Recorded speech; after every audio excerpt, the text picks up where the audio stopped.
Sonic Adventure 2 is a video game that I have a lot of mixed feelings on, much more than I think any other game in this franchise. So, what better way is there to fully define what I like and don't like about this game than to explore everything it has to offer? Today, I'm getting every achievement in the Dreamcast version of Sonic Adventure 2, a feat only possible using the RetroAchievements website. This game has a whopping 147 achievements to collect, all of them scrolling on screen right now. I'm writing this intro before actually streaming this challenge, and just by what I'm seeing at a glance, this is looking like it's going to be one of the hardest achievement sets that the Sonic franchise has to offer. Between really hard extra achievements like beating Final Rush without being off the rails for 10 seconds, hi, future me here, yes, I did in fact horribly misread that achievement when I was first writing this, sorry about that, or beating hard modes of stages without taking damage or using a character's upgrades, as well as a lot more Chao achievements that are already starting to give me war flashbacks. This is going to be a nightmare. But despite everything, just what positives can I glean from this really difficult set? Will I gain more respect for this game by playing all of it again? And will I be the same man afterwards? Let's start from the top, shall we?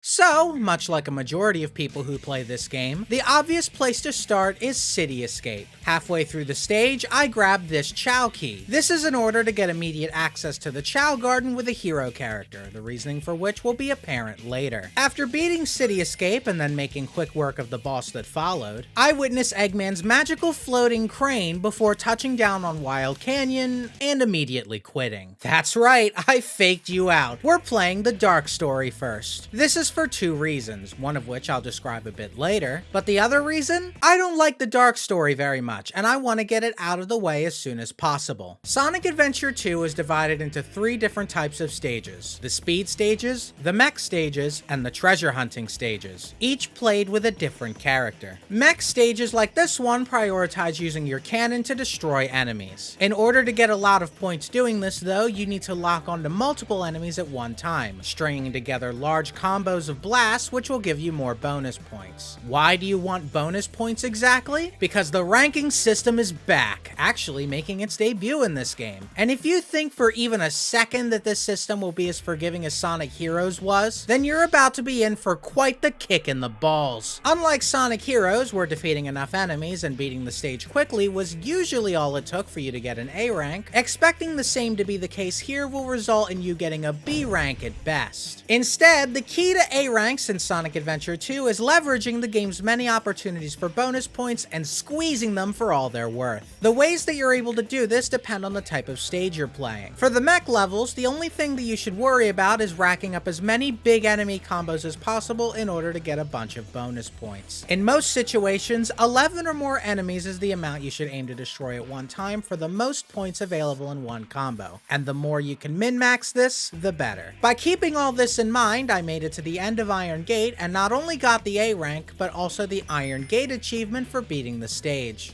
Oh, what's that? Why did the footage just abruptly end before I could show you the achievement popping? Well, and I wish I could say I'm making this up, as soon as I beat the stage, my fucking power went out.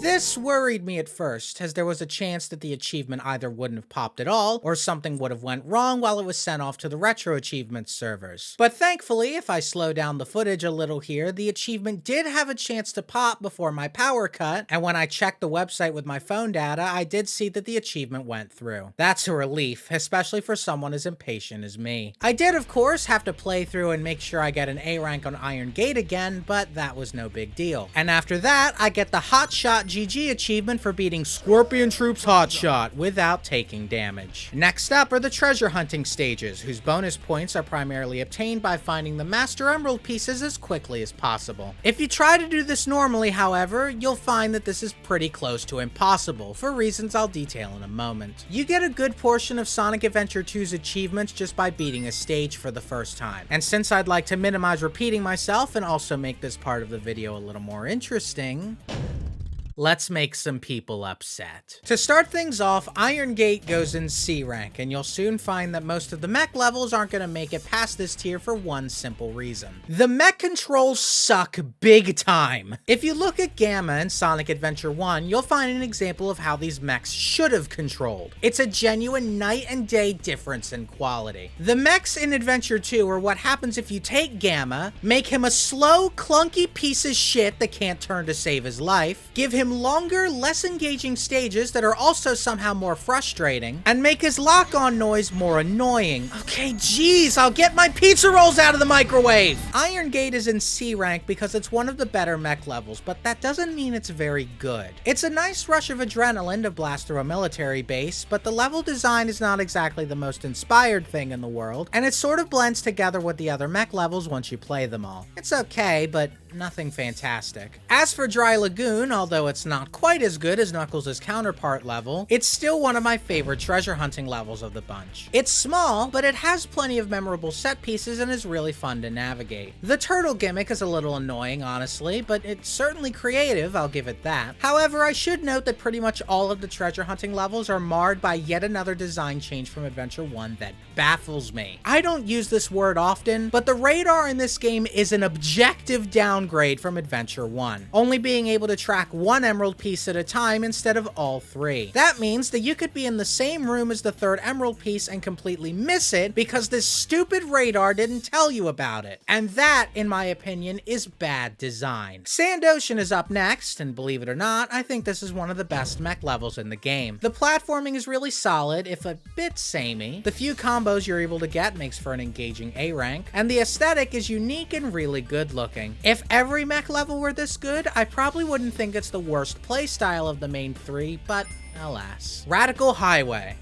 Yeah, not a big surprise there. The speed stages are by far the best parts of Sonic Adventure 2, and also feature the most mechanical depth in its ranking system. Although you get your usual points by getting rings and killing enemies like every other playstyle, there are many different ways of getting bonus points. Comboing enemies, grinding on rails for a long time, interacting with the stage's unique gimmicks, and most importantly, tricks off ramps. You want to trick off of every single ramp or ramp-like object as much as possible, as even one of these tricks can be the difference between a glorious A rank or a disappointing B rank. As for Radical Highway itself, yeah, no duh, it's great. It's slowly turning into Shadow's Green Hill Zone. The set piece is great, the level itself is really well designed, the tricking opportunities are numerous and satisfying to pull off. It's one of this game's best showings. Okay, this section is going to go on forever if I go into detail on every single level, so let's speed this up a bit, shall we? Egg Quarters. How fitting that we go from a great speed level to one of my least favorite Rouge stages. While I don't think this is as bad as Knuckles' version of this stage in the hero story, I don't think very highly of Egg Quarters for one simple reason. This stupid robot. I swear, it doesn't matter where you are or how far away you get from it, it is nearly impossible to dodge the lasers it fires unless you perfectly time a dig underground. Combine that with the level design that just isn't that appealing to me, and yeah, I don't really like this level. Lost Colony. This is the start of this game's fascination with arc levels that share very similar aesthetics, and this one is unfortunately one of the worst ones. In the Dreamcast version specifically, this stage is really fucking dark, which makes it kinda hard to see what you're doing at times. Not that there's much to see, as this level consists of the arc specialty, boring hallways with not much going on. Every other arc level brings something to the table to try and spice things up, but this one really doesn't.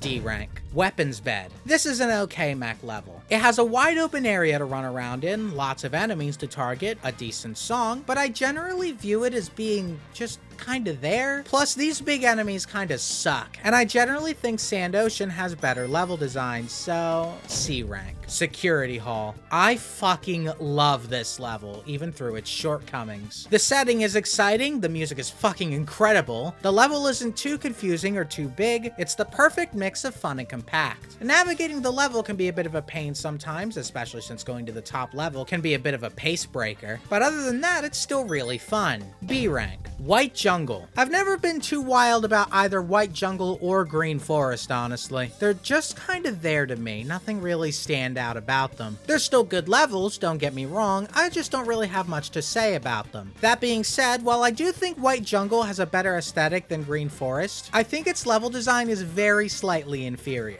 But still, I'd say it's worth a B rank. Okay, here's our first small break from the tier list. During the boss fight against Sonic, I went for this achievement, requiring me to beat him in under 20 seconds. I got pretty lucky here since Sonic didn't really try to attack me much and I was able to stay behind him for the most part. As long as you can maneuver around him somewhat quickly, this should be no problem, even if it ends up taking a few tries. With that done, time to go through a couple more levels. Route 280. The driving levels are in a weird limbo where they're also just kind of there for me. Noticing a pattern here. The controls kind of suck and feel really stiff, but the tracks from the Hero and Dark stories aren't really offensively bad. This one is the worst of the two, but only slightly due to it being designed just a tiny bit worse in my opinion. But I'm gonna just slot both of these into C rank. Skyrail. This is my favorite Shadow level, with its one crime being that it's really short. But other than that, I love the spectacle, I think it's solidly designed, and it's really fun to blast through. Not much to say honestly, it's an easy A rank. During Eggman's Egg Golem fight, I ended up getting the I Am the Eggman achievement for defeating it without letting it use its headbutt attack. The Egg Golem will only use this attack if 2 of its little chest devices are destroyed. So my strategy was to break open all 3 of its chest cavities before actually going to destroy them. It took a couple tries since Eggman tended to accidentally lock onto the devices while I was shooting at its chest, but a few quick restarts were all I needed to learn the pattern and knock out the achievement. Okay, last bit of tier list stuff for now, I promise. Mad Space.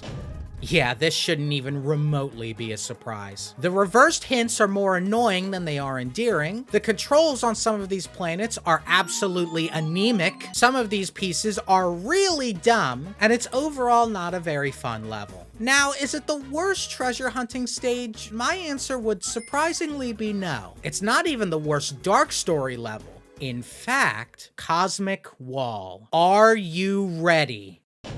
Cosmic Wall is one of the most overrated stages in Sonic history. This stage is bad. Sure, it has a really unique gimmick of floating a little when you hover. Wow, how innovative. But even then, too bad that's all they really do, which would be fine. I'm not expecting them to revolutionize the 3D platformer or anything. But this level also commits the cardinal sin in making a Sonic level. Cosmic Wall is so fucking boring!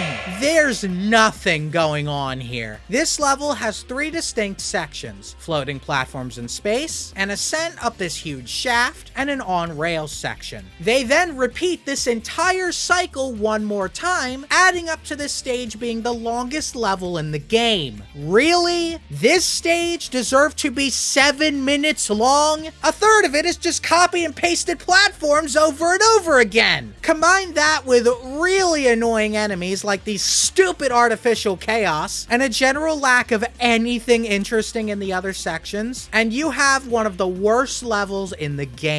On the bright side, this level's A rank is really easy, since shooting these little cylinder things here gives you points for every frame they're dead, racking up a shit ton of points to trivialize this level. But the fact that I'm praising an exploit that makes the level go by faster really shows how deep in the shitter we are. This is, in my opinion, the worst mech level in the game. It's an effortless placement in E rank. Final Chase. How much cooler would it be if he had Heelys?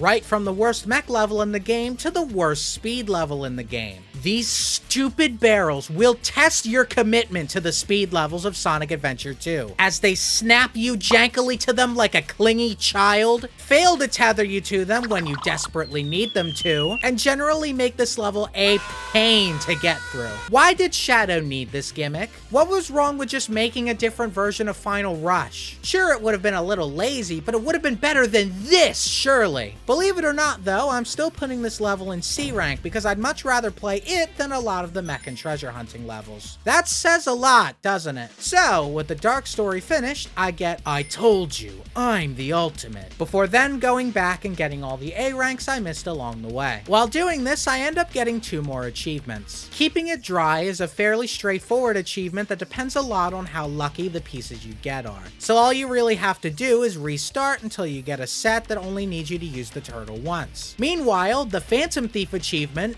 was bugged. As much as I wish I could tell you the legit way I was able to get this, at the time I got the achievement, it had something wrong with how it detected you getting spotted. So, despite being detected earlier in the level, I still ended up getting it. Thankfully, one of the devs did fix the achievement soon after I got it, so thanks to them for that, and also generally being really helpful throughout the challenge. Before ending the first day of the stream, I decided to try getting some achievements that sounded fairly easy to get. I may have been wrong about one of them. The Shine of Dirty Rings requires you to beat Sand Ocean with exactly 20 rings while also not losing a life. This sounds like a pretty challenging balancing act, and yeah, I didn't perform the best while going for this. But as long as you keep at least 15 or so rings by the last checkpoint, you'll come across some rings that are easy to avoid, so you can quickly grab what you need and carefully dodge the rest. Then it's a simple matter of keeping away from the balloons before reaching the end and banking the achievement. Up next is one of the more interesting achievements. A Crushed Colony's Dream asks you to beat Lost Colony without dying while keeping your current score under 3,000, which is a bit harder than it looks. The key to doing this is grabbing as few rings as you can, not getting any checkpoints, and only killing necessary enemies while also being sure not to combo the dynamite packs for more points. However, some of these rooms are very dense with enemies and rings. You'll need to get a little creative and exercise those fingers in order to dodge some of the crap this level throws at you. So this may take a few tries depending on how used you are to the mech controls. After enough attempts though, you'll make it to the end and earn a well-thought achievement. If you're able to get this, you'll have successfully gotten one of Eggman's harder achievements. While attempting this last achievement, I got the last of Shadow's upgrades I needed to get the Death to all who oppose me achievement. Good thing I remembered to do that, because knowing me, I wouldn't have ended up getting it for another 10 hours. But anyway, today's final achievement was Payment for a Fakery Way, in which you need to beat Skyrail without collecting any rings. While doing this, most of your failed attempts are going to be due to the rings on the rails that sort of blindside you when you don't know what to expect. Take it slow, memorize where the rings are, and if you're cheeky enough, jump to this rail from here to skip a decent chunk of the level. Once you're past this circle of rings here, the rails are mostly safe as long as you pay attention. Then it's a simple trek to the end to get the achievement. With that, day 1 may be finished, but we are still far from saying that we're done with the dark story.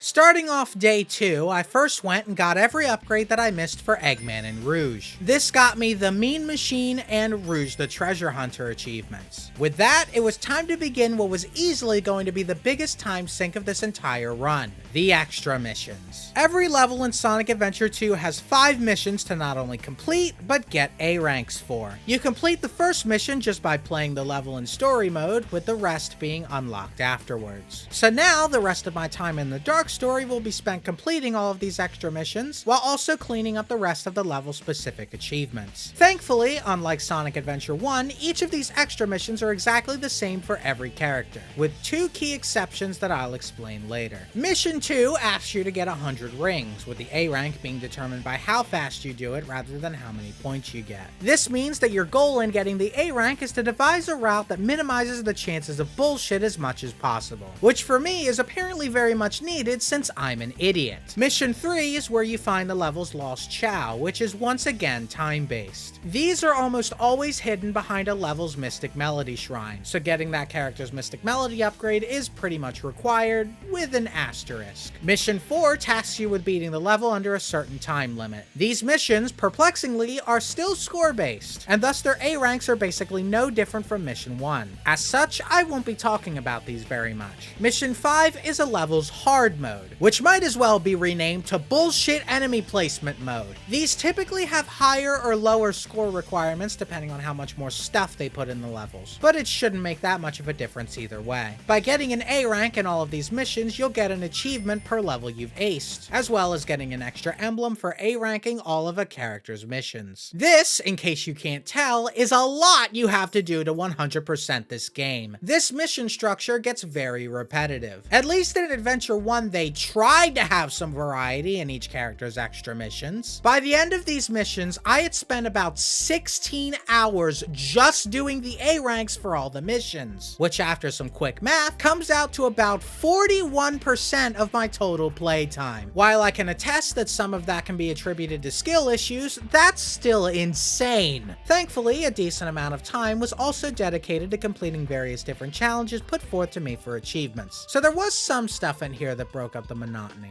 Let's go over some of these, why don't we? First up is a damageless achievement. Fuck. This didn't take me that many tries, but wow, the moment you're expected to do something perfectly is the moment these mech levels really start to grind your gears, especially since you have to do this in Iron Gate's hard mode. Look at this. This guy just popped down from the ceiling. How was I supposed to know there was something there? While it isn't the game's fault that I'm technically putting an external challenge on myself that Sonic Adventure 2 isn't designed around, it certainly is the game's fault for having dumb gotcha moments like this. Other than that, there's not really much more to say. Be very careful as you move through the level, and for the love of God, slow down near the end because they put this motherfucker there to make sure you get hit. Did you guys know this game is well designed and better than its prequel in every way possible? After this, I beat every mission in Sand Ocean without too much fuss, before entering Lost Colony and showing off one of the worst Lost Chao locations in the game.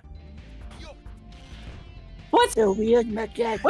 Yeah, normal things for people to understand. Things that people can find on their first try. Then, after overcoming Mission 4's strict A rank requirement, and after suffering through more Kaizo nonsense in Mission 5, Lost Colony is conquered as well. Weapons Bed is next, with an uneventful second mission before our next achievement, where you need to find the Lost Chao without using the Mystic Melody. There's probably an easier way to do this, and it would probably even be less janky than this. But by approaching where the Lost Chao is contained, hovering to the back right corner, then hovering against said corner, you can pop inside and snag the Chao. Not much else happened in Weapons Bed, so I'm instead going to use the specific moment that happened in Mission 5 to talk about another really stupid mechanic in the mech levels. If you go for a combo, any kind of combo really, but then get hit while the enemies are in the process of being destroyed, you lose all the bonus points you would have gotten from that combo. I have no idea why they decide to take away points you skillfully earned because you took damage unrelated to the combo. And it's especially shitty when it happens in the bullshit hard mode stages that aren't designed anywhere near as well as the regular stages. But throw that onto the pile of reasons why the mech stages drag this game down. Cosmic Wall was really easy in comparison, thanks to the trick I detailed earlier that balloons your points well past the A rank requirement. The same also goes for Cosmic Wall's achievement, the Way to Godhood, which wants you to beat the level without ever having more than 25 rings. This is unbelievably simple to do as long as you basically ignore everything so you don't accidentally shoot a ring box. I went through the entire level without ever having more than one ring, so that should clue you in on how generous this achievement is. With this achievement finished, I'm done playing as Eggman for now and can move on to Rouge's missions. Although missions 2, 3, and 4 are pretty identical to the other characters, Mission 5 has a slight twist to it that actually makes it more interesting to me. Instead of only changing the level layout a bit and leaving it at that, Mission 5 has only one possible set of difficult emerald shards to get, and challenges you to get them as efficiently as possible for the A rank. Although it's still score-based, by getting the shards quickly, you end up getting enough points for the A rank almost completely by default. I love this. It's such a cool way to use hard mode, and definitely made this set of missions more fun to go through than they would have been otherwise. otherwise. With that being said though, that doesn't mean there aren't some annoying hard modes. Egg Quarters hard mode is a bit of a slog when you don't know what you're doing. Basically, most of the keys in this stage are hidden behind these cages that Rouge can't break on her own. Thus, she has to grab a bomb from these monkeys and quickly run over to the cage and throw them at it. It's pretty cool, honestly, but the road to learning this is even possible is one that I can almost guarantee most people won't find without a guide. I do still really respect it, as it's a unique gimmick that I think is really clever. It's just held back by being a bit obtuse. Meanwhile, Security Hall has this achievement where you get 100 rings without using the back ring. It's honestly fairly easy though, since this level is designed around you doing that anyway. As long as you comb through the bottom area pretty decently, you can go back up to the top, grab this electric shield, then use this Mystic Melody Shrine to spawn a bunch of rings. All of that put together should give you more than enough rings to get the achievement. That's all Security Hall has to offer that's noteworthy though, which is a shame considering how much I like it. With that,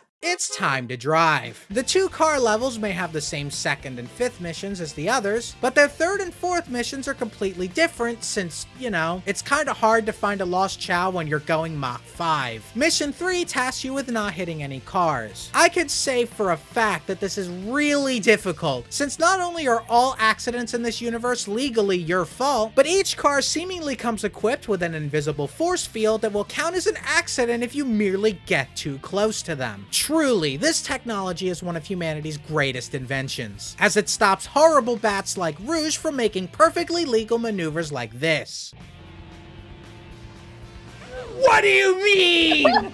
What do you mean? I was gonna clear that car! After experiencing sufficient discrimination, Mission 4 asks you to not hit the walls, which, while significantly more fair since the bill to add this force field to the walls hasn't been passed yet, is also way harder due to me being significantly worse at the kart levels than the rest of the game. But as long as you brake often and don't make any unnecessary turns, you'll eventually get it. Hard mode is an absolute joke in comparison, as despite there being more cars on the road and less rings, there aren't any other special stipulations that only you have to follow. Therefore, Mission 5 is objectively better since it isn't racist. Good for it. We're back at Mad Space, and we have one more devious, evil achievement that limits your jump. Actually, all this achievement does is make your jump take 2 actions instead of 1. Instead of pressing the jump button, spin your analog stick a little and then press B. Sure, it's a worse jump in just about every way, but because the only action that's legally a jump is pressing A on the ground, you can glide out of this just fine and have basically nothing else impeding your movement. So needless to say, this was pretty easy. And with the lack of things to say about Mad Space aside from numerous horrible profanities that would get this video demonetized, I guess we're done with Rouge. Cool. Starting off with Shadow, Radical Highway isn't anything to write home about. It does have another achievement where you need to find the lost Chao without the Mystic Melody Shrine, but unlike Eggman, this is accomplished with a simple spin dash jump right here. With nothing else of note really happening in Radical Highway, up next is a pretty unique achievement. Skating in the Jungle instructs you to collect 100 rings in White Jungle while only using the analog stick. No buttons allowed. If you try to simply get every ring you see along the way, you'll get 98 rings before being halted by this daunting obstacle. You can't jump over this elevated platform, you can't somersault under this wooden structure, and trying to walk around them has less than ideal results. After fumbling around for a bit trying to find some non-existent hidden rings, I remembered one of this game's mechanics that was key to this achievement: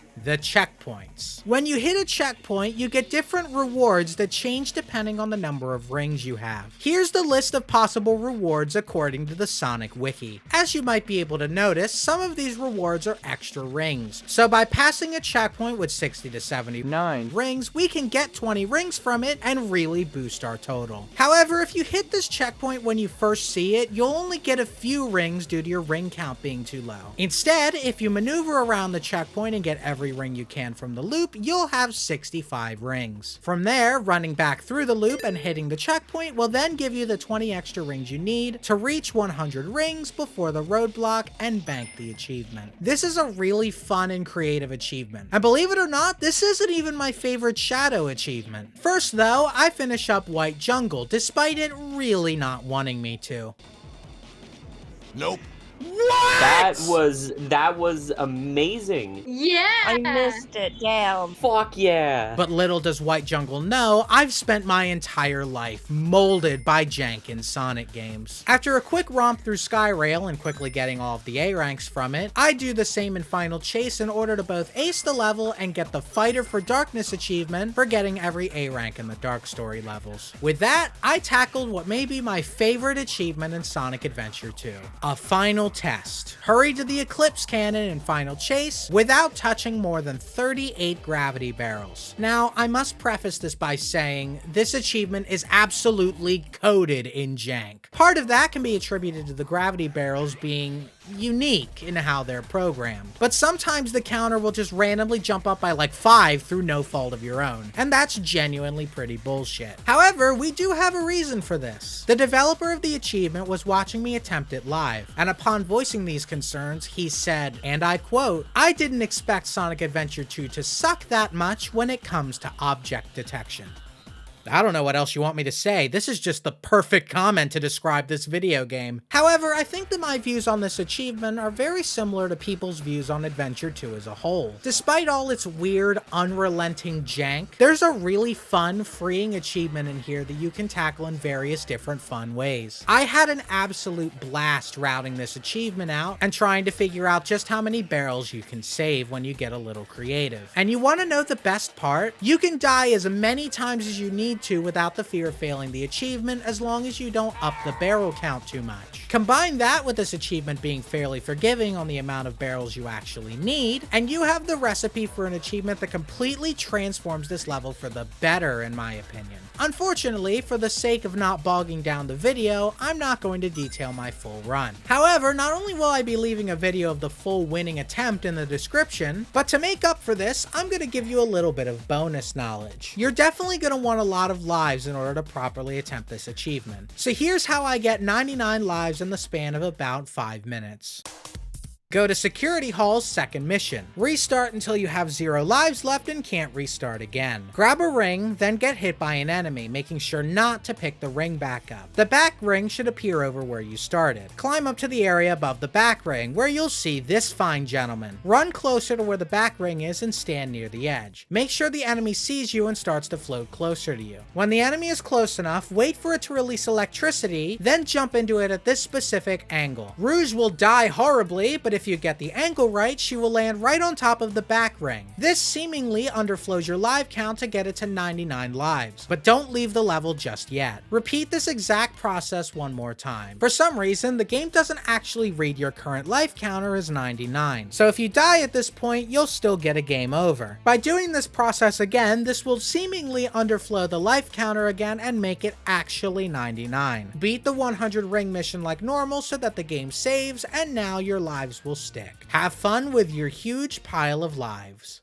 Finally, after 3 days of streaming and a lot of tears, I can move on from this sludge. I'm being dead serious when I say that the Dark Story really brings the quality of this game way down, and I'm glad to be done with it. While the hero story also has some absolute stinkers, I find the majority of the levels to be nowhere near as shaky quality-wise. And to my credit, before ending the stream proper, I quickly got the City Robbery achievement for getting 60 rings during the beginning section of City Escape. However, the next day, before I was able to get properly started on the hero levels, the devil started calling to me. He spoke to me in baby babbles and the noises of small animals. The call was alluring, comforting even.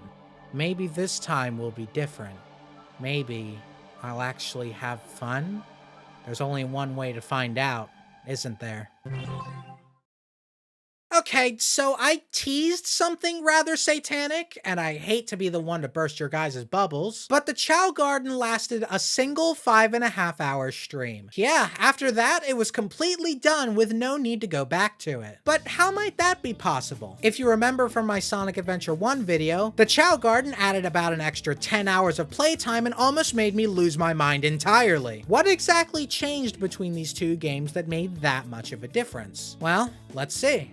Before even hatching the Chao, I went ahead and gathered up some animals in order to raise their stats quickly. This is the second reason why I played the Dark Story first, as their story alone contains all of the levels that I personally use to farm for animals. That's right, unlike Adventure 1, I've actually dabbled in Adventure 2's Chao Garden. And that extra knowledge alone is gonna save me a lot of time. With that in mind, I used this time to grab some cheetahs from Radical Highway, some condors from Skyrail, some otters from Dry Lagoon, and some gorillas from Iron Gate. Why am I not grabbing any Chaos Drives? Because those don't raise a Chao's stats anywhere near as much and are also more luck-based to grab. Why am I grabbing a variety of animals rather than focusing on one stat at a time? Patience, viewer, for I will teach you my ways soon. This is one of the 2 Chao that I'm going to be raising, named Marie because they're one of my members and they donated money for it. And who am I to deny such an expensive request? Of course, I need to put my Chao into the VMU and play some Chao Adventure 2 in order to name them. So what kind of minigame do I need to play this time in order to train my Chao?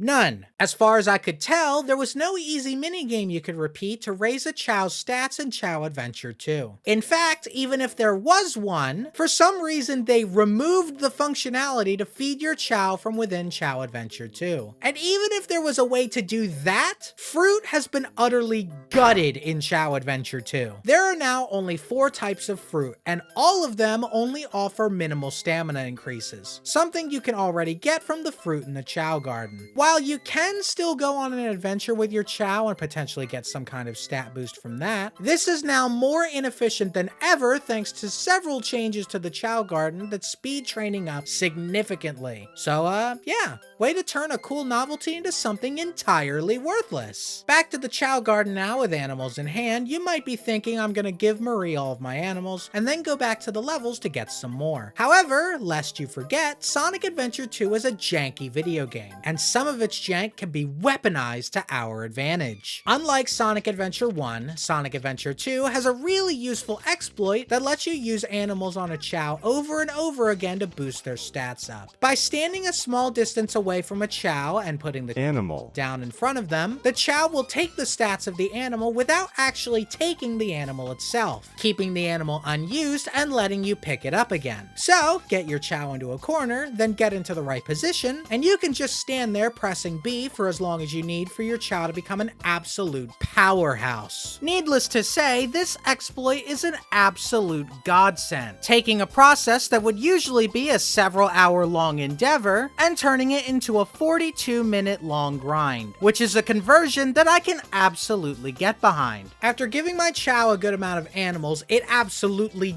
dominated some of the races I put it in. But it did eventually need a couple more sessions of animal shoving to compete in the harder ones. However, the simple fact that the beginner races no longer scale to your stats is already a fantastic change, as it incentivizes you to actually put effort into raising all of your Chao instead of just throwing an unprepared Chao in to be optimal. Additionally, the camera stays purely focused on your Chao and doesn't have the dumb sparkle mechanic, instead letting you control when you get a speed boost by having a stamina meter and letting you give your Chao a boost at any time by pressing the shoulder button at the cost of some stamina. Combine that with the fact that your Chao can only trip now, with sleeping and just standing around seemingly removed, and yes, Sonic Team, this is how you do it. You have no idea how much more fun these races are than Adventure 1's. Although they lose a bit of steam by the end since there's way more of them, I'll easily take that over Adventure 1's hellish races of torment. Over the course of the next 4 hours, I kicked some serious Chao ass. The exploit let me raise Marie up enough to convincingly crush all of the beginner races. I did eventually reach a small roadblock, but even then it only took about a half hour to get Marie past that hump before letting them go wild and rake in the jewel race achievements. Well, mostly. I think they ended up having a mental breakdown at one point.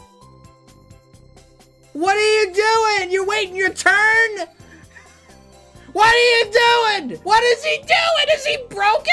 Did he break? Yeah, I broke think it. so. He's supposed to skip this, but since he already has the Sonic in the hand, the game glitched out because he's like supposed to like have it scan it, but since he's so far behind, it like probably got rid of the trigger for reading what item the Chao has. But after some proper rest and hydration, Marie then powered through the last jewel race and the first set of challenge races before even evolving. Of course, I had to eventually unlock the hero and dark races, so I then raised both of my Chao into a hero Chao and a dark Chao, giving me the dark garden and the hero garden achievements. Then, after a grueling, arduous 42 minutes, Jade was ready to join Marie and enact a complete massacre of the rest of the races in order to get the coveted prize, a beautiful Wario ball. This certainly isn't a sign. If you're watching this video thinking that this part is a bit anticlimactic, that's great. For as much as having a really tumultuous Chao Garden experience would make for great content, I don't think my brain could handle having another one of those. I can't help but notice, however, that most of this experience was made better due mostly to the exploit. If this exploit wasn't a thing and I had to grind grabbing every animal normally, then while the races still would have been better by default, I probably would have still burnt myself out by just how much longer everything would have taken, even with speed up. The Chao Garden is something that is actively improved by playing it in an unintended way. And while that works for Sonic levels, for the Chao Garden, that's a game design failure. If the Chao Garden is ever to return, it needs to have either a faster or more fun way to raise a Chao's stats that isn't a dumb matching minigame or mindlessly grabbing animals or chaos drives from stages. But either way, with all that settled, it's finally time to play the hero story.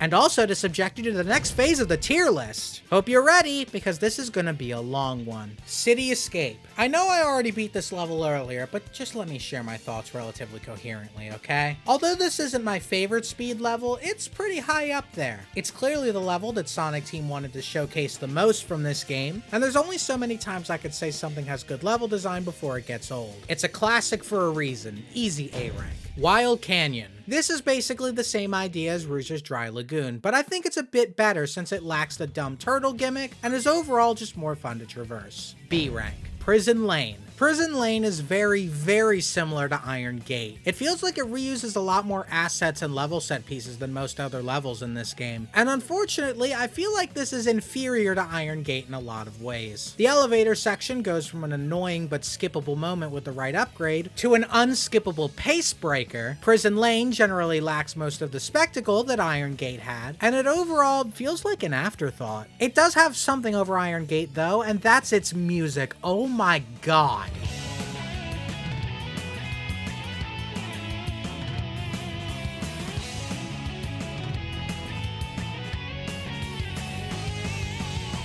Tails has the best music in Sonic Adventure 2, and there's absolutely no contest. However, that doesn't save this level from a C rank. Metal Harbor. I share similar thoughts to this stage as I do with Shadow's Skyrail. It's short, but everything feels really compact and fun to play. Do I wish it was a little longer? Sure, but for what it is, I still view it as one of the best speed stages. Green Forest. This is probably the second most okay speed level of them all. It's, again, just kind of there for me. I still like it, but it's definitely the one that to me feels the most forgettable level design wise. The set piece, however, that being an exploding island with its own time limit, puts it basically on par with White Jungle, though just the tiniest bit better. Pumpkin Hill. I was never a big fan of this level, mainly because the level set pieces just blend together for me most of the time. That could be partially my fault since I haven't really taken the time to learn this level like some of the other treasure hunting levels, but to me this level is big, confusing, a bit annoying to traverse, and is overall not very fun.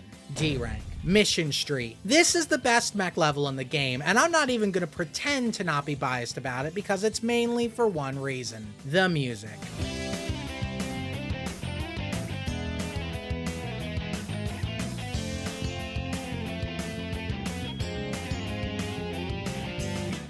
This is one of my favorite songs in the entire game. It's so goddamn good. Pair that up with level design that I think is pretty tolerable all things considered, and you have the best of the mech levels. And it's only in B rank. And we still have a really bad one left. Great! Aquatic Mine. This level shares a lot of the same shortcomings as Pumpkin Hill, but to a lesser extent in my opinion. It's still big and confusing, but it's a bit more memorable to me personally, so I think it's a little bit better than Pumpkin Hill. Plus, I love its aesthetic so much. Still, I don't think I can put it any higher than the top of D rank. Hidden Base.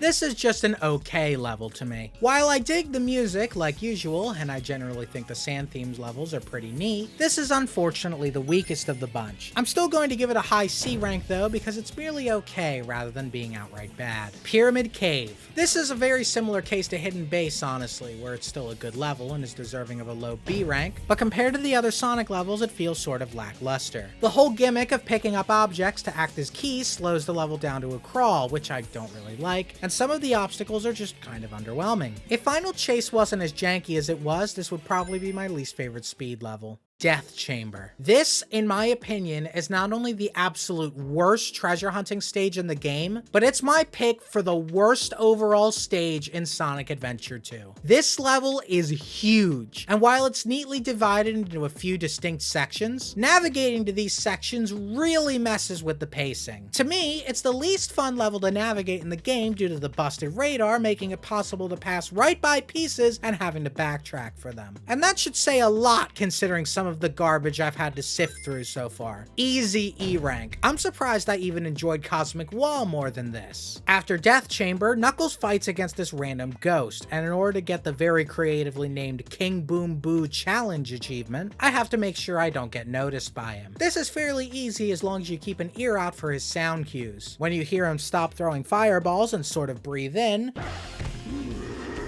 wait for him to release the fire before running behind him. From there, you can either play the fight normally, albeit with the timing for getting behind him getting a bit tighter each time, or you can go for the quick kill by perfectly hugging this corner enough to get multiple hits in. Either way, keep it up long enough and you'll beat the challenge. Alright, back to tiering. Eternal Engine. A lot of people really hate this level, and I didn't really understand why until this playthrough. Holy shit, this level is fucking brutal when you're trying to get 100 rings, or trying to beat it without dying in general. It can get really frustrating, especially since some of the obstacles feel straight up unfair. These fucking artificial chaos are some of the worst enemies in the entire goddamn franchise. It is so difficult to hit them before they pop out, and when they do, their arms are near impossible to dodge properly. Fuck these things. However, I still think this level should go in low D rank instead of E rank, purely because once you master this level, it's honestly one of the more fun mech levels. Plus, of course, there's the music. Listen to this shit!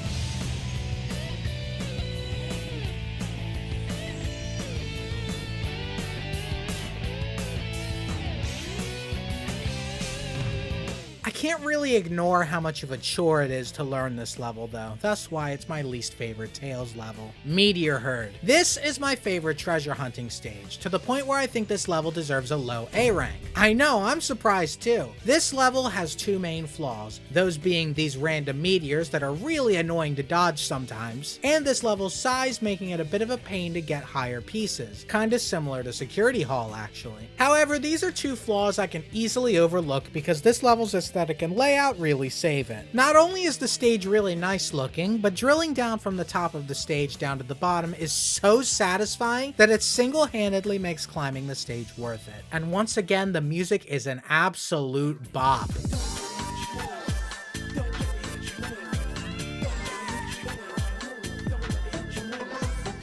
What a fun treasure hunting level. I wish all of them were as good as this one. Meteor Herd also has an achievement tied to it, but it's another one of those achievements where you just need to get a lucky set of pieces to fulfill the requirement, so it's unfortunately not really worth talking about. Still a cool achievement though. Crazy Gadget. This level is a bit weird in my opinion. It's really cool, the concept is great, and I'd even say the level design is fun. The problem is that controlling Sonic while he's upside down can be a struggle. Granted, this may be the Dreamcast version's fault, since it apparently has dead zone issues that make controlling Sonic a bit worse than the modern versions, but even in the PC release, I still have a bit of trouble. There's a good chance it's just a skill issue on my end, but combine the jank with the control problems, and honestly I think it's enough to knock it down into high B rank. Still really fun, just held back by some technical problems. Final Rush. This is it, ladies and gentlemen. Final Rush is my favorite level in Sonic Adventure 2. There is no other level in this game that gives me quite the rush, pun entirely intended, as this level does. Jumping from rail to rail, flying through the air to reach the next platform, that really well done part where you climb up these platforms before springing to this rail to grind all the way back down, it all never gets old. As far as I'm concerned, this is peak Sonic gameplay, and I really wish this game had more levels like it. It's a shame Sonic Adventure 2 is muddled by a lot of really middling mech and treasure hunting levels. Yep, I pretty much tiered all of these levels in one go, since there weren't really that many achievements that I could reasonably go for during my playthrough. By beating the hero story, I can get this achievement and truly feel like Sonic the Hedgehog. I then once again got every A rank I missed along the way and picked up the upgrades I missed as well, netting me the 3 achievements tied to each character's upgrades. With the preparations out of the way, let's suffer through another 10 hours of hero side missions and achievements. Yep, it took me just as long to complete all of that as it took me to do all of Sonic Adventure 1's Chao Garden. Can you tell I just love this game?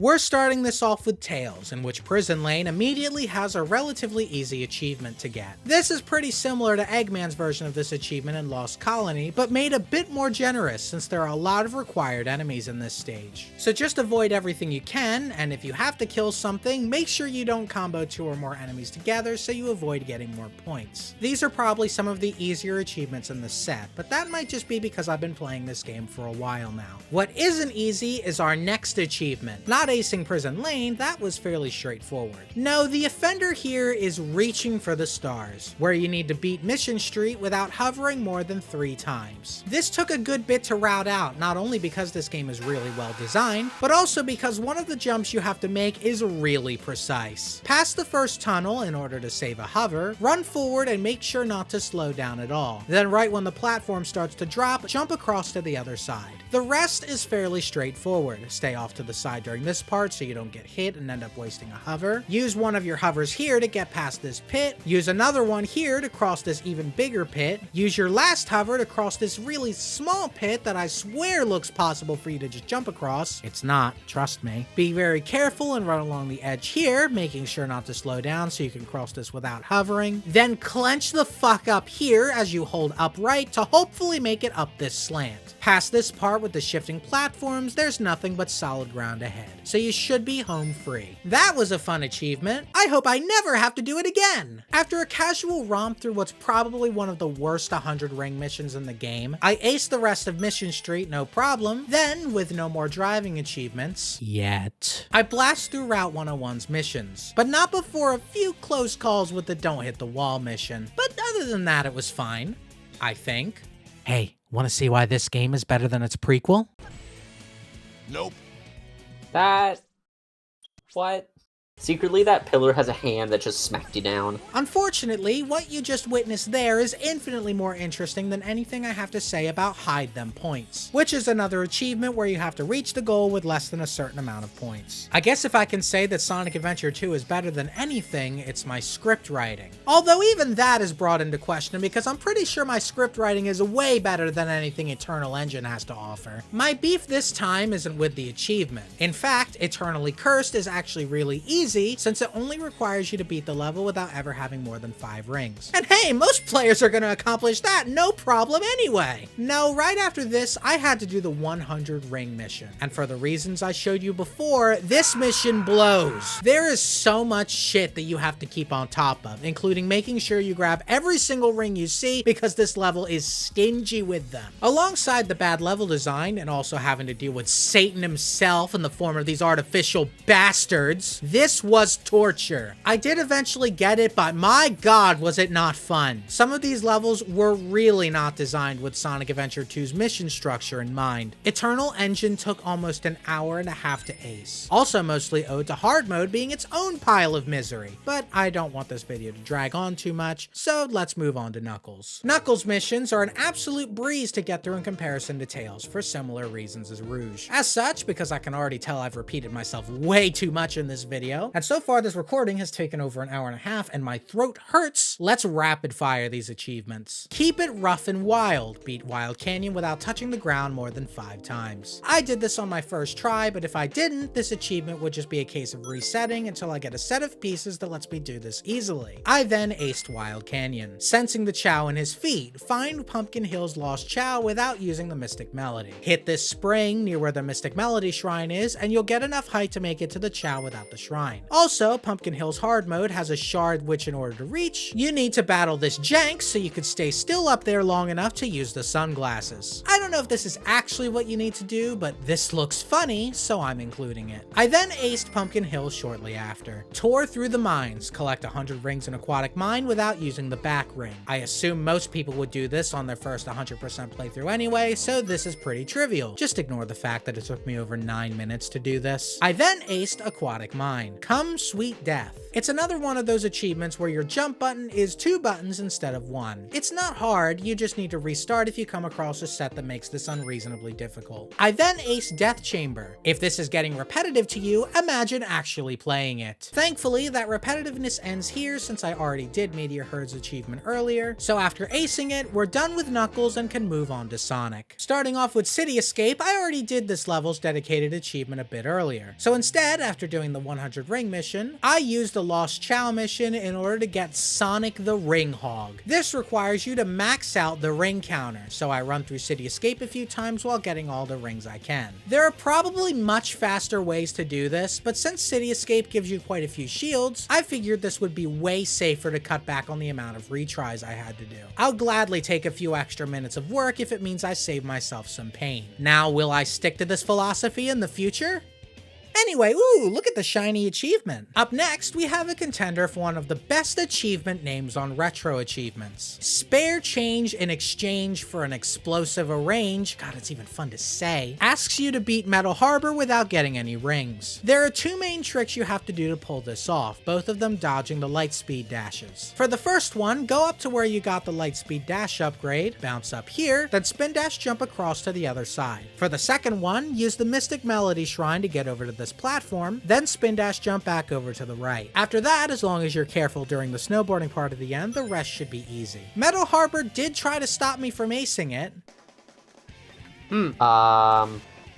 Oh, come on, Sonic, I need the time bonus! If this had happened during Mission 4, that might have done something. But unfortunately for Sonic Adventure 2, I do, in fact, play too many video games. Mission 5 of Green Forest has the Chillin' in the Forest achievement, where you need to beat the mission without using any of Sonic's upgrade abilities. This is pretty easy as long as you can convince your brain to not randomly lightspeed dash on every trail of rings you can get away with, up until the last checkpoint. As I approach the end of the level, I happen to remember that the bounce bracelet is something I'm barred from using, which I thought would make the section a lot harder. What I didn't realize is that it would actually make this section basically fucking impossible. I tried several things, like spin dash jumping across, timing a frame perfect jump to somehow make it up the very first step, spin dash jumping towards one of the springs, trying some crazy idea from the comments that involved running up the goddamn tree, but nothing worked. Then I checked the comments again and saw one from the creator of the achievement. Thanks again, Darky. Apparently, and this is yet another mechanic I didn't know about, you can jump out and activate the platforms early. Then just use the vine and it will now fling you to a further point in the platforms that will let you make it to the end without the bounce bracelet. Now, ladies and gentlemen, I ask you, would you have figured this out on your own, or am I just dumb? It's cool, don't get me wrong, it's just a bit more obtuse than the other achievements have been. With one more run through Mission 5 to get the A rank, I then have to do the same thing in Pyramid Cave to get the Like a Tomb Raider achievement. You'd think that since this level is the one that gives you the bounce bracelet, that you'd have to do some complicated shit to skip past needing to use it, but Not really. This part just requires you to bounce on the robots in a specific, not very difficult way. You can just jump around this thing, no problem. And past that, there's literally nothing else that requires an upgrade. Gotta love those freebies. With Pyramid Cave also relatively easy to ace, that just leaves 2 levels left. Crazy Gadget has an achievement that requires you to beat it while changing gravity no more than 4 times. There's probably some kind of route you can do while playing the level normally in order to do this, but why would I do that when I can cheat? After using my first gravity switch right here to get on the ceiling, I can bounce up to this door to skip switching gravity again. Then, while you might think I'm now stuck up here, it's actually time to break this achievement in half. By charging up a spin dash, releasing it towards this wall, then quickly jumping and doing a bounce against it, Sonic's forward momentum will convert into bounce momentum, letting him gain a shit ton of height very quickly. This is called a super bounce, and it's really cool. I use this one more time in order to skip switching gravity here, and make sure I stick to the top path here, so I can then use a spin dash jump to skip having to switch gravity twice. For the ending section, we can just completely destroy it. Changing gravity one more time with this switch, I can perform another super bounce here to reach the top of this platform. Then, with a spin dash jump, I'm now on the bottom of the final platform, in which after walking off the edge and painfully killing Sonic, oh, cool, I win. You might think it's unfair how I straight up just skipped the entire last part of the level, but Crazy Gadget has the tendency to do this to people.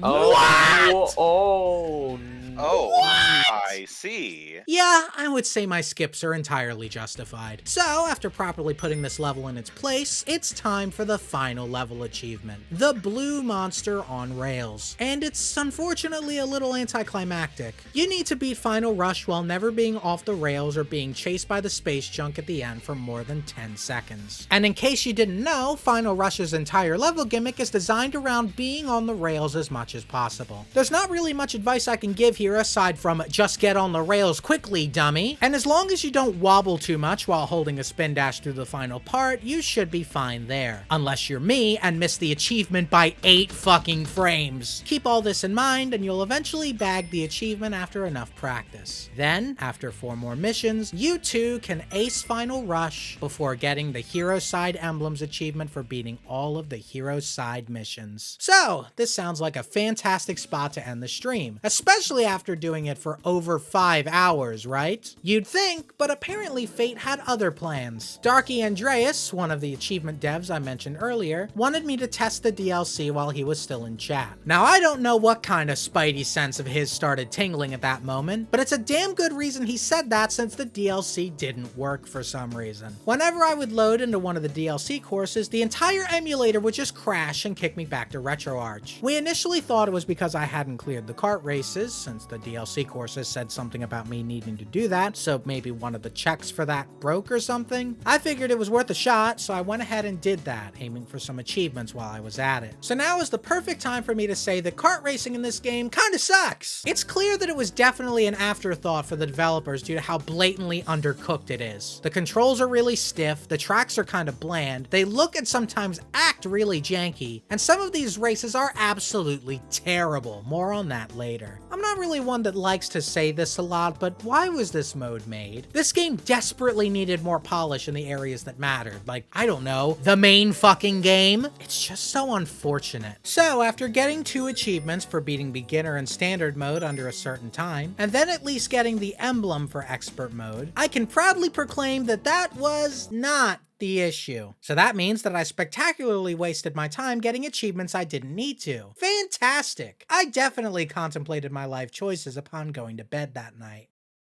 Thankfully, we did figure out the issue, that being a setting for the emulator that turned on faster disk reading speed. Why does a faster disk reading speed break only the racing DLC and nothing else? That's a great question. Anyway, after booting up the stream again for another fun-filled day of funny Eggman voice clips, I hate driving. I hate driving. It took me over 40 minutes just to beat the expert mode race in under 3 minutes and 20 seconds for the time trial expert racing achievement. I can already tell we're off to a great start. I will admit that this is partially due to Eggman, predictably being such a bad driver that I think I know why he hates it, so I ended up switching to Shadow and doing way better. That still wasn't enough though, which I chalked up to Shadow being so much of an edgelord that he loves messing up his car by running into the walls. Death to all that merge without signaling. Thus, I switched to Knuckles instead. That didn't make this easy though, not even a little bit. The reason this was so hard for me had nothing to do with my character's stats or the course's design. It's the fact that expecting me to be nearly perfect for over 3 minutes is a tall order that makes me nervous. And when I get nervous, I mess up more, which makes the achievement take longer, which makes me more nervous. It's an endless cycle of anxiety and dread that compounds on itself, until finally, the game glitches out. And then the cycle continues for about another 10 minutes until finally I can break it. No! Oh, You did it! oh. Yippee! Now you have 3 more to do. But if you think that was difficult, you haven't seen anything yet. All this prep, all this practice, it meant absolutely nothing in the face of the first DLC course I tried. Behold, in all its horrible glory, the high-speed trial. This is it. This was the worst part of getting every achievement in Sonic Adventure 2. This may look simple to you at first. You might even say, bro, this shit is a circle. What do you mean it was the worst part? Oh, I wish I could be as unknowingly ignorant as you. For you see, this one DLC track is programmed with such malice that it'll make your fucking head spin. You have to be absolutely perfect with no room for anything less. And it's all because of this goddamn echidna. Knuckles will always lead the pack, and he drives like this. This, believe it or not, is peak racing performance, because this stupid looking movement somehow makes him faster. And since he does this tool-assisted shit constantly, you are competing against a computer that is driving perfectly at all times. You cannot afford to be anything less than completely optimal. Even the smallest imperfections will cost you. Most of the time, you want to be driving as straight as possible, since any adjustments by turning will slow you down a tiny bit, which does matter when Knuckles over here is doing 24 inputs per second. But sometimes even that won't be enough, because in many races, Knuckles will just do so good that he will win by default, meaning you are statistically unable to win those attempts. Not only do you have to perform to near perfection, but you also have to get lucky and hope Knuckles decides to drive just slightly suboptimally. What the fuck is this race? I know this was DLC only on Dreamcast, and I could certainly see why it wasn't ported over, but did nobody test this? That's the only conclusion I can come to. Anybody can look at this and see how utterly broken and unfair this shit is. I would be really concerned if this was play tested. This took me almost an hour of constant attempts to finally nail down, and even then I got unbelievably lucky on my winning attempt. Let me show you the frame-by-frame footage to really cement to you how close this was. For the entire last stretch, I was constantly flashing between second and first. This was the closest you can possibly get. Then, when the achievement popped, I was actually still in second. However, the very next frame, which is when the race actually finished, I got into first. This race literally came down to the frame. If I had kept my analog stick held to the left for one additional frame during this last turn, there's a good chance I would have straight up lost and been forced to spend another hour grinding this out. This is absolutely unbelievable game design. So much so that I think some of it rubbed off on Darky when he was making the DLC achievements. This DLC course has 2 achievements tied to it, one for winning the race and one for beating it in under 2 minutes and 20 seconds. Now, it is literally impossible to finish this race in first place with any time over 2 minutes. So why is this achievement here? I could understand it if the race still let you finish in second or third, but the moment Knuckles crosses the finish line, the race just ends with you not finishing. So that just leaves this achievement as kind of pointless. No shade Shade to Darky himself, of course, I just find this achievement a little weird is all. Now, you might realize with this footage that I'm showing you here that there are actually 2 more DLC courses for me to do. So surely the horrors have only just begun, right? Fortunately for me, these next 2 DLC races are nowhere near as bad as that last abomination I had to suffer through. For some reason, the CPUs in these courses are much more generous and don't act like racing demigods. Thus, they are infinitely more reasonable to beat, and I can even offer a trick. While driving, if you quickly let go of the acceleration and then hold it again, your car will enter this weird drifting state that initially seems to slow you down. But if you then wiggle your analog stick in a consistent rhythm back and forth, your car will maintain any extra speed that it gets from something like a boost or going downhill. So if you do either of these things and then quickly perform this trick, your car will keep the boost in speed as long as you're able to maintain the drift, which makes both the race and the time trial achievements much easier. Thus, it only took me a half hour to beat both of these DLC courses while also getting the time trial achievements for them. It's funny how making a fair balanced challenge does wonders for my enjoyment of a video game. Next up on my list of things to do was to beat the boss rush modes, not only to get the emblems I needed from them, but also to get 3 more achievements. The first one was one I unfortunately missed earlier, that being to beat Bigfoot without letting him land or break the middle boxes. The bounce bracelet makes this utterly effortless, so it's honestly not even worth talking about all that deeply. The other 2 achievements are a package deal, in which you have to beat both of the boss rush modes without losing a life. This isn't really that hard, but the main obstacle that I can see really stumping some people is the second boss fight against Eggman in the Hero story, or Tails in the Dark story. This stupid Kamehameha attack is really difficult to dodge, and the lack of rings in the arena means that you could potentially die in one blast if you aren't careful. Learning to dodge this attack is the key to winning. After you hit them with an attack that gets them down to half health or lower, quickly move back and wait for them to charge up, accompanied by this sound effect. After you hear this and the cutscene ends, wait about a second, then jump and quickly hover to either the left or right depending on how much room you have. You should be able to then aim and fire a laser before they move too much. Repeat this one more time and you'll win no problem. Then for the rest of the boss fights, all you have to do is hope that this game doesn't jank out on you like this.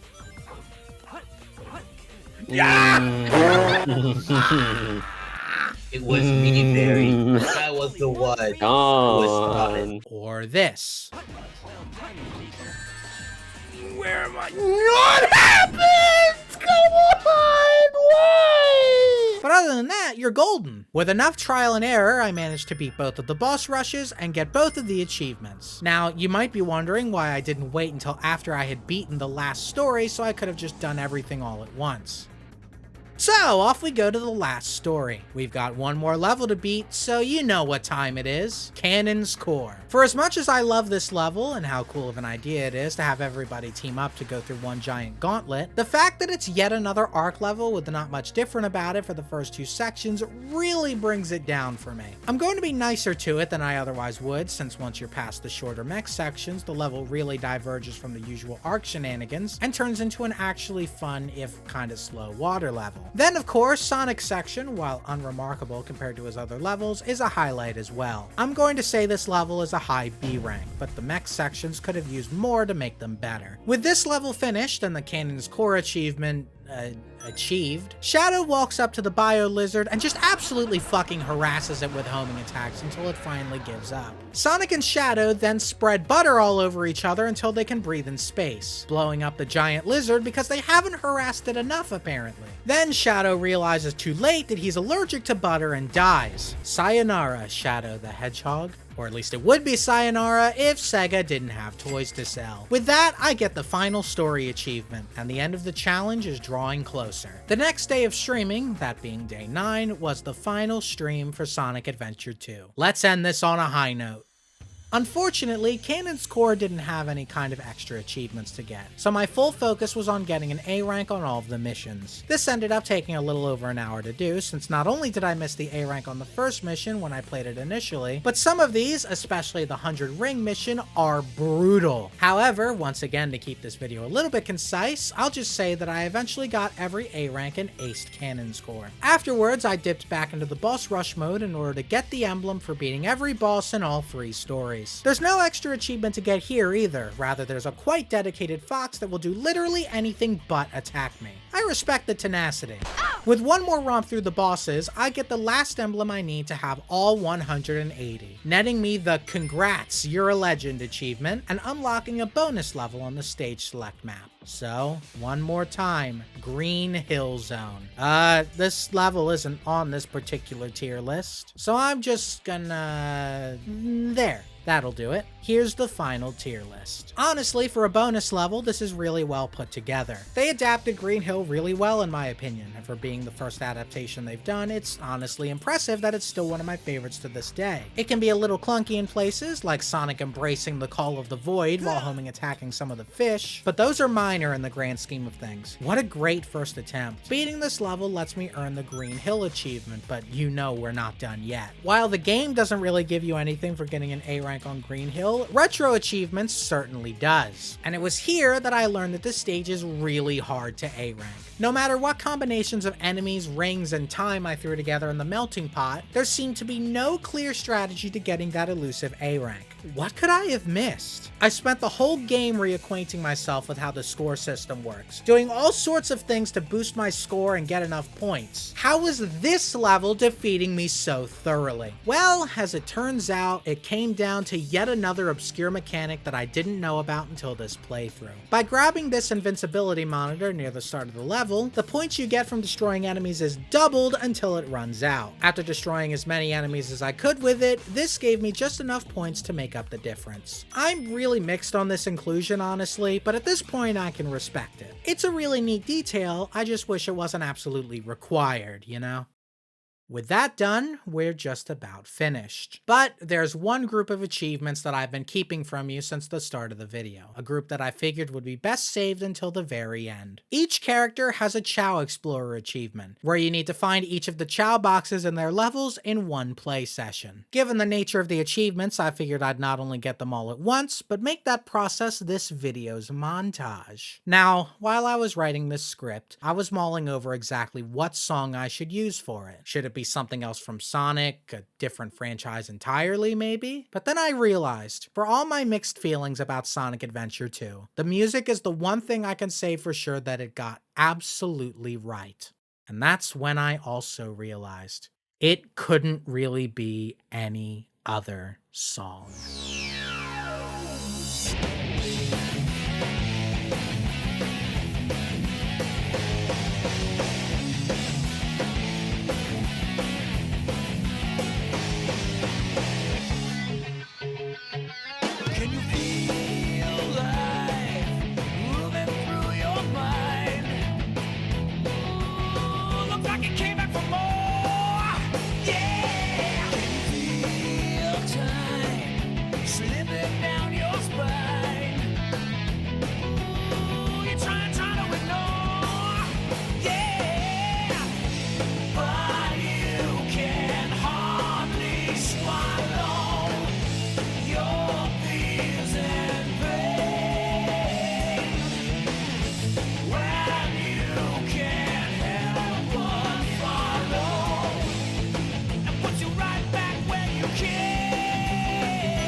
finally over. After almost 40 hours of gameplay, I mastered Sonic Adventure 2.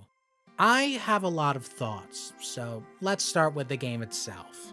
After experiencing everything again, it may come off as kind of unbelievable to say that I came out of this just as mixed on Sonic Adventure 2 as I was before. I can really see the passion behind this game, and it all hits way harder when you know the story behind it. The developers behind this game knew that this game could potentially be the end of Sonic. The Dreamcast was failing, Sega's financials were supposedly in the toilet. This could have been the last Sonic thing we ever got. Everything in this game points to everyone involved giving it all they had to send Sonic off on a high note. But unfortunately, just as many things point to this game suffering from bad design choices. I know it was unavoidable given how rushed they were, but even beyond the jank, there's so much wrong with the design that I have to wonder what they were thinking conceptually. The mech levels are mostly clunkers with a few bright spots in them. The treasure hunting stages have decent stage design, but are marred by a botched radar system. The kart racing is so undercooked that you have to wonder if it was even put in the oven, and the extra content gets repetitive at best and absolutely infuriating at worst. It's unbelievable just how much heavy lifting the speed levels do for this game, because if they weren't as fun and well designed as they were, I wouldn't be surprised if this game utterly collapsed under its own weight.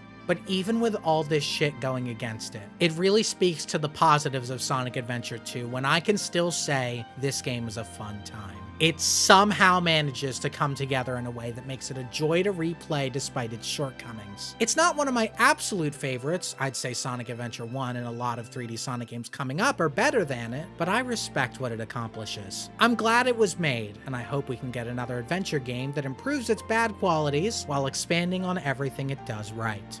Now, as for the achievement set, holy shit, I think it beats Sonic Heroes. While it has its achievements that I think could have used some improvement, not only did Darky actively try to fix some of his achievements I had a problem with, but it lacks some of the more annoying and repetitive achievements that Sonic Heroes had. This is probably my new favorite achievement set that I've played so far, although I may need some time to let things sit before fully making that judgment. Shoutouts to Zpelago, Chalk, Darky, and Slash Tangent for the set. And once again, a big thank you to Darky for not only helping me out, but also becoming a channel member. I'm definitely going to be keeping an eye on any sets he's a part of in the future, so stay tuned for that. With that, I can't wait to finally be free from Sonic Adventure 2. So let's see what the future holds. Thank you for watching. The link to my Ko-Fi is in the description if you want to support what I do, and I'll see you guys next time.